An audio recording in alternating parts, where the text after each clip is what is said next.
افرو هفته و 7 سال در بازبن لسر پارتی دموکراتی کردستان سالیادا دمزاندرا پارتی دموکراتی کردستان هفته و 7 سالن خونه چماندنه، هفته و 7 سالن برخودانه، هفته و 7 سالن خباته، هفته و 7 سالن روبروبونا آستنگیان بربستان کریزان ل هفته و 7 سالان دا گلک سرجهلی و سرنشیوی پارتی دموکراتی کردستان دیتینه لی پارتی هر بردوامه وکو سروک بازانی گل جاده گوتارین خدا وصفه جوانا پارتی دیکتن دبیشن پارتی دار برویه نه به صوتنه نه به برینه جناف ناچیتن پارتی همیشه خونید کته و همیشه دیگل پرانسیپن گۆڕانکاریان خۆ ڕێک تێخیتن. بەڵێ باشە جگەلەوەی کە لە ئاستی ناوخۆدا پارتی توانێتی حزبی یەکەمی کوردستان بێوە حکومڕانێکی باشیش پێشکەشی خەڵکی کوردستان بکات لە ئاستی دەرەوەشتا توانێتی لۆبیگەریەکی باش بکات پەیوەندیەکانی لە ئاستێکی بەرفراواندا پەرە پێ بدات و ئەمەی کردوتە دەستکەوتێک بۆی کە لە چوارچێوەی حکوومەت یاریمی کوردستاندا بۆ بەرفراوانکردنی پەیوەندی دیبلۆماسیەکان و سوودوەرگرتن لە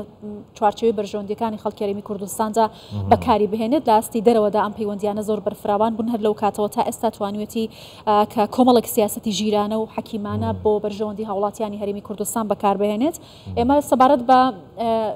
کاروە هەروەها چالاکیەکانی پارتی لە ماوەی ئەو 7 ساڵەدا بەرنامە و پلان و استراتژی بۆ ساڵانی داهاتوو بە تایبەتی لە ئاستی دەرەوەدا دیبلۆماسیەتی پارتی و لۆبیگەری پارتی لە ئاستی دەرەوە و پەیوەندی نێودوڵەتیەکاندا زیاتر قسە دەکەین میوانێکی بەڕێزمان لەگەڵا حکمەت بامەڕنی بەرپرسی لیقی ئەمریکای پارتی دموکراتی کوردستان لە ئەمریکاوە لەگەڵمانە بەڕێز حکمەت ئەم کاتت باش بەخێربەی سپاس کە لەگەڵ کوردستان 24 بەڕێز بامەڕنی بخێراتی ji بۆ کوردستان 24 شەواتە خۆش پیرۆزبایلتە دکەین هەلکەفتە دامەزاندنا پارتی دموکراتی کوردستان و تێپەڕبوونا هەفتێ و 7 سالیە divê helkeftêda tu weke berpirsekê partî weke kadireke partî weke pêşmergeyekê partî li Emerîkayê dixwazî çi bêjî حقیقت پێشێکی ئەساسیە بێ بێرەوەریۆ پیرۆز پیرۆزبەیە جانەبێ پیرۆزبەر سەرکردەوەیە پیرۆزبایل پێشمەرگەیەک کوردستان ئێبیدارم ساڵە سەر و تەبایی و پێشکەوتنی ملەتێ مەهەمیە ئەس وەکی کۆڵاتی ئەمە 47 ساڵ ئاساتیم حقیقت ئەس زوورێ سەر بلندم پێوەچوونە خەباتە ملەتێمە چاوە مەشکی دەست پێکیری و گەهشینێکیرێ احتیمالا کوردستان ئەمێ نەبین وەکی ئەم کوژدار بەدبینین ئەم دەر پێشکەوتنە گەلەکە بینیش هەمی ڕوویەکی بە نەحوە سیاسی و عسکەری و اقتصادی و پێشکەوتنە کەلتوری و هەمین وحەیەکی ئەم وەکی کورد جارەکۆدی ئەم ملەتەکەین ئەمێ چهار خود دژمێت لە خود دەمێت وەکی زیندانێکی دو بەدەست دەولەت سەریع خەباتە شەهیدات ڕێبازە بازانیە نەمر خەباتە مەگەلەکە دەولەکی پیرۆز دەهێنی کرد جهەیەکی بلند دەهێ ناو سیاسەتە دووەلی بسوورەتەکە ئەم باشە ئەم متمانەیەی کۆمەڵگەی نێودوڵەتی بە پارتی دموکراتی کوردستان لە چیەوە سەرچاوی گرتووە و چۆن توانراوە ئەم متمانەیە بنیاد بنرێت حقیقت متمانە بە خەباتەوە دێت بە بەرژەوەندەویەکان دێت کە پارتی بووتە خاوەن ڕابردوویەکی پر شکۆ و پرسەرکەوتن بە پاراستنی مافەکانی خەڵک بە خەبات لە پێناوی مافەکانی ملەت بە بەرگریکردن لە خەڵکی کوردستان لە شەڕی داعش لە ڕێزگرتن لە مافەکەماتیەکان هەمووی حسابن خەڵکەکان تەمان جیهان هەموو دیان دنیا بەرژەوەندی خۆی دەوێت بەڵام ئێمە لە ئەو کارەکانی کە جەنابی سەرۆک و لەسەر ئەو ڕێبازە پیرۆز ئەوانن کە خەڵک هەمووی بڕوای پێێتی یەکسانی یەک ڕێزی تەواهی مافی مرۆڤ خەبات کە دژی تێڕۆست و توژی تێڕۆستان ئەمانە ڕێبازێکە کە پێشانەزی هەموو لەکە لێرە لە خەڵکی لەگەڵ ئەمشێکان قسەکەن لەگەڵ کابەدەستەکان قسە دەکەن ئەمە جگە ڕێزم تەبان سیاسەت شتێکی دائیمی نییە ئێمە نابێت ئێمە بڵێن لە پێش چەند ساڵ چوونە بێ ئەم ڕێبازە بەردەوام بێت و بەرەو پێشە بڕۆت ئێمە ئەوە توانین سیاسەت دەگۆڕێت سیاڕۆختێک خەباتی چەکداریە خودێک خەباتی سیاسیە واتی خەباری ئابوووریە ئێمە بەسەربەرزیات دەڵێم پارتی دموکراتی کوردستان خوش ئەسپاندونە بە هەموو مەرحەڵەکانی کە هەتا ئێستا تێپەڕین باشە وەکە توت بێژی کو پارتی هەمیشە دەگەل نوێبوونێ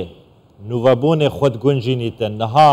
جیهام شێوەیەکە گشتی تایبەت ڕۆژهەڵاتە ناڤەڕاست دە گۆڕانکاریên بەردەوامە ji aliyê جیۆپۆلیتیکی ji aliyê siyasî ve ji aliyê emnî ve ji aliyê aborî ve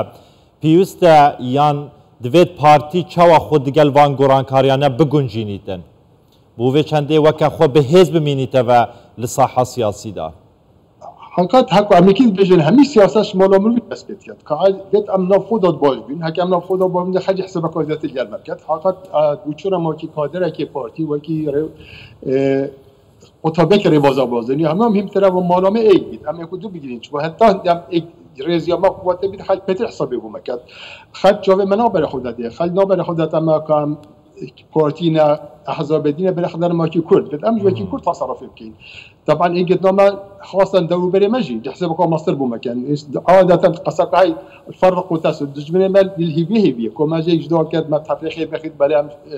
خوش بختانه جناب سروق بارزاني همي وقتا دو اش بونت همي وقتا ما مستای آزادی و اگرتنه ان شاء الله صد دست جارك ودي همي دي بيبا دست خود بريكوري كودي كانوا برا بيشي ودي ان شاء الله باشه برس حکمت بامرنی کل واشنطن اتگلمه از باورم وینوی هندک کیشه یعنی پروبلم ده انترنت ده هیا برس حکمت دنگی ده هیا بس والله صورت تا نمایا هندک پروبلم ده دنگی نه بس دوینه ده هیا کل واشنطن اتگلمه برپرسه لقا پارتی دموکراتی کردستان یا امریکا یا بحثا چوانی خو گنجاندن پارتی دیگه دیگه وان گورانکاریان کو لجهان رودن تایبل لروشالاتا ناوا رازدا کو پارتی دموکراتی کردستان و کما گفت کو 7 سال بردوام جخبات بردوام ج خونوبونه بردوام دوان خو گنجاندن دیگه وان گورانکاریان کو لروشالاتا ناوا راز لجهان رودتن به سرکشی و سرکداتیا سروک بازانی همیشه حول دادن کو هرما کردستان بکت نمونه کا جوان لسر آست روشالاتا ناوا راز لسر آست جهانشی حول دادن کو هرما کردستان بگیتن به مافین خو زور باشه برس حکمت بامرنی تو وگر یاوه ببوره انه کیشد انترنت ده هیا لیت خوازم و پرسه بکن برز بامرنی اگر نهاب جنابت الامریکا یا امریکا یک تحالف هرما کردستان یا تایبه دیگل سرکدات یا پارتی دیگل حکومت هرما کردستان تیروانینا امریکا نهال هم بر هرما کردستان چاوایا تیروانینا که ارینیه بشكل أرينيا جرى كودي أمريكا بري خودها تما تنها حوالي المنطقة إن حوالي ديريني وحوالي صادي حفتة أو حشتة ملذي كل الجلا حسبان ديت كان وديج أمريكا بكي جاب خو بري خودها تما بخو بري خودها بوان أم باشترين حوالي الوانين باشترين أو سياسات أوان بديمقراطية وآزادي وبيش كفتن وبيجان كردستان هي حسيت كردستان بيش كبير حسيت هاري كاريا كردستان بكت بري جرى كودي أمريكا ظروفا نكى بيتر جاب الأمريكا الأوكرانيا شرع هاي السوداني شرع هاي اليمني شرع هاي يلا جهدي أمريكا جاب خو بري خودها طبعا هندك أوليتين نكى بري بكي سياساتك دائمي بيجينا ملت كردستان گلی کردستانی که چون پیشگیری گلی کردستانی پیشگیری مصالح توی پیشگیری بوچونی توی پیشگیری بو پیشکفتن سیاست ویل نافچا شرق الاوسط به هند از مبارک تمام های کدی پیشگیری بیتو بردام پیشگیری ملت باشا برز بامرنی پارتی چون توانویتی لم دستکوتانی لاستی نو دولتی و دیپلماسیتی نو دولتی دابو برجوندی هاولاتیانی هریمی کردستان سود ور بگرید چون بکاری هنا ولا حکمرانی خویدا حقیقت اگر تماشا او آوادانی که لکردستان یا باشتر بلگه او آزادی لکردستان هیا او پیشمگی که ایسا شد هیا بلام ایسا طبعا که اولا من زیادتر دازانن گرفت هیا لبین اما بقال اما لهند شتینا خو عمل امریکاش گرفت هیا ونیا که گرفت هیا یعنی کوتاهی بشدید بلام برشون بردوامه پیشون بردوامه اما تماشا دکه من کجاری که خود دیم و همون جاری به پیشکفتونی که گوره دبیم همون روی که ولا کردستان اما همون اوایل که سیاستی پارتی سیاستی که روایه زور کس مثلا یمن دولت بوی ساخری که نانی بیخون ایران تماشا ایران کن تماشای لبنان کن اما لسرای و بی آقام الحکومه بی زیادتر خبات کن ابی بردوام لا سیاست راستی کات ایسال سرین بالام اوانیه که سیاست شتکی دائمیه سیاست جاری تر ابی بردوامی و خبات و دیانت همون شیء دوام بینست او خباتا او با دستکوتی زیادتر بین دستکوت من ورگرتوه بالا به تماشای سیاست امریکا بکنیم بزنیم امریکا چی دوید چون امریکا مصلحت تیاتی ابیش دانستان هبه لگل همو دراسه کن بالا امریکا دولت یک اساسی دولت که رأس مالیه رأس مال اساسی برجام درز بوده مثلا دولت اشتراکی رأس اساسی اشتراکیت بعضی رأس اساسی دیانت بالا امریکا دولت اخر که وكو سيادة عالم لكن اساسي برجاندي اول اگر برجاندي بگنجد پیشگیری مانده که صبحین خوانه که برجاندي کن جا بتوا تماشا لايك تدکن لبلا باش آقا ما خبات بكم زيادتر لساوري بازا بردوام بيشاز برس حكمة بامرني برپرسه لقا پارتی دموکراتی کوردستان لأمریکا لواشنطن گەلمە بوویت. زۆر سپاس. برای سپاس به هوا سرکرد. هەر بژیت.